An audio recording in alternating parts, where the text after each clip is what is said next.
Bonjour, voici un petit tutoriel sur la structure de contrôle conditionnel if, else. Alors celle-ci se différencie du if et du if else par le fait que on constate que l'on va pouvoir faire plusieurs tests. Vous voyez ?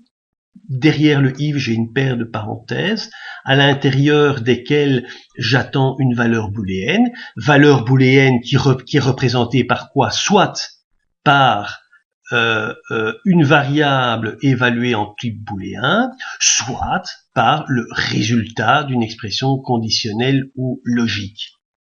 Eh bien, au lieu d'avoir droit à une seule évaluation booléenne ou un seul test, je vais avoir droit à autant de tests que je veux.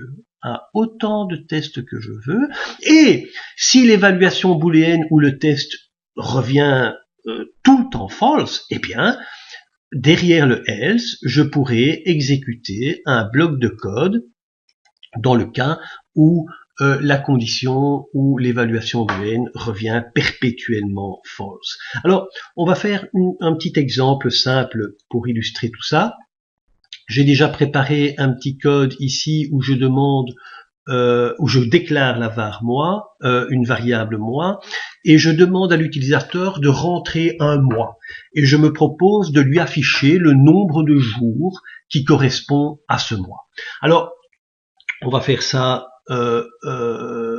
en direct. If, on va prendre d'abord les mois de 31 jours. C'est un petit peu long, mais bon. Mois égale 1. Ou mois égale 3. Ou mois égale 5. Ou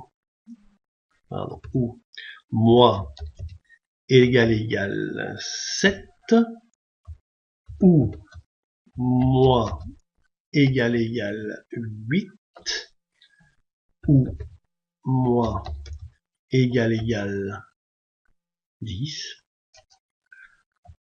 ou mois égale 12. Je pense que nous y sommes. Voilà. Dans ce cas-là, j'ai un mois de 31 jours. Eh bien, je vais écrire un document.write,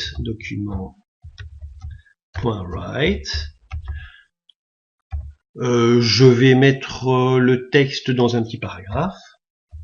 P, excusez-moi, j'ai oublié d'ouvrir mes guillemets. P, avec une petite classe que j'ai appelée condiIf. Je vous la montre tout de suite. 31 jours. Voilà, je ferme mon paragraphe, ma chaîne de caractères. Donc dans ce cas-ci, si l'utilisateur rentre la valeur 1, 3, 5, 7, 8, 10 ou 12, eh bien, l'algorithme affichera 31 jours. Alors ici, ma petite classe, eh bien, elle est définie ici un peu plus haut. J'ai défini trois classes. CondiIf, si on passe dans le if. CondiElse, if, si on passe dans un else if. Et CondiElse, dans le cas où je passe dans mon else. Alors, je vais sauver. Et on va un petit peu tester ça, voir si ça fonctionne. Je rentre le mois numéro 5. Et le mois numéro 5 ne me donne rien. Pourquoi Gal. A priori, ça devrait fonctionner. Je repars. F5. Le mois numéro 1. 31 jours. Ça fonctionne. F5, on va repartir dedans. F5. Le mois numéro 5. 31 jours. Bah oui, mais ça fonctionne très bien, en fait. Qu'est-ce qui s'est passé, là? Le mois 10. Bah, ça fonctionne. Voilà. Alors, maintenant, nous allons tester les mois qui ont 30 jours. Ben, on va faire else if, et je vais dire si le mois est égal à 4, ou mois égal 6, ou mois égal 9, ou mois égale 11. Voilà. Dans ce cas-là, nous avons un mois de 30 jours. Alors, vous constatez ici le grand avantage, c'est qu'on n'a pas dû faire de if imbriqué. Je peux partir dans un nouveau test sans avoir la lourdeur syntaxique d'un if imbriqué. Et ici, c'est 31 jours, c'est 30 jours, pardon. Et je suis passé non pas dans un condif, mais dans un condi else if. Condi else if. Bon, on va voir si ça fonctionne. Hein. Voilà, F5. Je rentre 5, 31 jours, on est d'accord. Je rentre 4, 30 jours, on est d'accord. Je reteste avec 11, 30 jours, on est d'accord.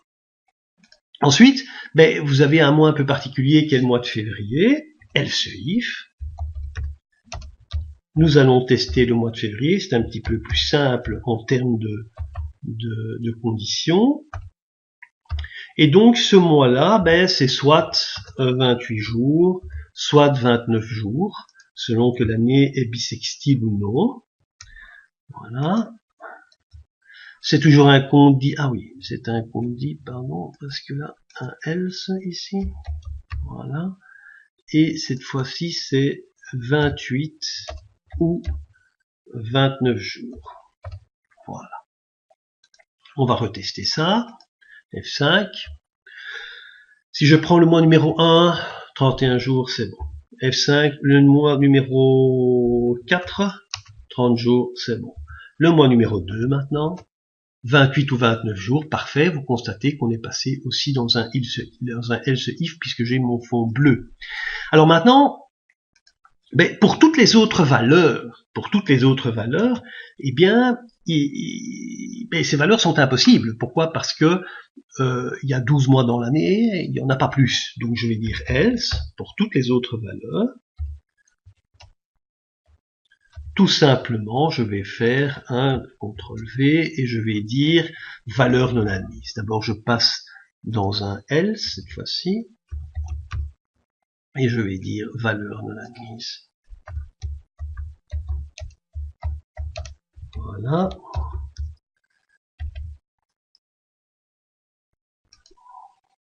Et voilà.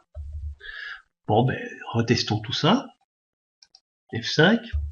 Je rentre le mois 89, valeur non admise. F5, je rentre le mois numéro 12, c'est bien 31 jours. F5, le mois numéro 6, c'est bien 30 jours. F5, le mois numéro 7, c'est bien 31 jours. Donc on voit que tout fonctionne parfaitement. Alors dans cette structure, je répète ce qui est vraiment très intéressant. C'est le fait que si nous avions dû coder ceci avec des if-else, nous aurions eu une structure qui syntaxiquement eût été beaucoup plus complexe. Alors, j'ai fait ce petit code à l'avance, il est ici. Je vais l'ouvrir avec Notepad. Hop, je descends. Alors voici, d'abord on programme différemment dans ce cas-là. Effectivement, vous constatez que dans le if-else, eh bien, je suis tout de suite, j'ai testé des mois valides. Bon, j'aurais pu commencer par les mois de 30 jours, ici j'ai commencé par les mois de 31 jours. Mais je commence par les mois valides. Et je continue avec mes else if à tester les valeurs qui m'intéressent. Et c'est tout à la fin que j'explique à l'utilisateur que pour toute autre valeur, eh bien, ces valeurs sont non admises. Dans le cas du if-else, on est tout à fait dans un autre cas, parce que regardez ici ce que j'ai fait à ligne 28, j'ai commencé par exclure les valeurs qui ne correspondaient pas à des mois valides, d'accord? Et ensuite, j'ai commencé à tester. Alors, j'ai trouvé une petite astuce pour éviter de devoir écrire des conditions un peu trop longues. J'ai commencé par tester le mois de février. Ensuite, dans le else, c'est-à-dire dans le cas où ce n'est pas le mois de février, j'ai fait dans le else un if qui teste si c'est un mois de 30 jours, et forcément, si c'est pas un mois de 30 jours, c'est un mois de 31 jours. Donc dans ce cas-ci, dans mon if de tête, je vais avoir toutes les valeurs valides possibles. Est-ce qu'il s'agit d'un mois? Et mon test Le test des jours se trouve ici. Si l'utilisateur ne rentre pas un mois valide, je l'envoie directement sur le else. Vous voyez, ici, j'ouvre mon if, je ferme mon if. Le else qui correspond à ce if-là est ici, et je dis que la valeur est non admise. Lorsque vous travaillez avec des if imbriqués, veillez à bien, je dirais, aligner les if et les else. Vous voyez, ce if-ci fonctionne avec ce else-là. Ce if-ci fonctionne avec ce else-là. Ce if-ci fonctionne avec ce else-là. OK? Et à fermer correctement vos structures. Vous voyez, ici, je ferme mon else, là, je ferme le if. Ça, je ferme ce else-ci. Vous voyez que dans ce else, j'ai une structure if-else qui est imbriquée. Dans ce if-ci, j'ai une structure if-else qui est imbriquée. On est d'accord? Mais vous comprenez bien que ce type d'algorithme est quand même syntaxiquement beaucoup plus lourd. Et donc, il faut lui préférer l'algorithme avec if-else if. Donc, je le répète, lorsque vous voulez faire plusieurs tests sur une ou plusieurs variables, eh bien, il est préférable d'utiliser le if-else if. D'un point de vue syntaxique, c'est beaucoup plus léger. Voilà, c'est fini pour aujourd'hui. À bientôt.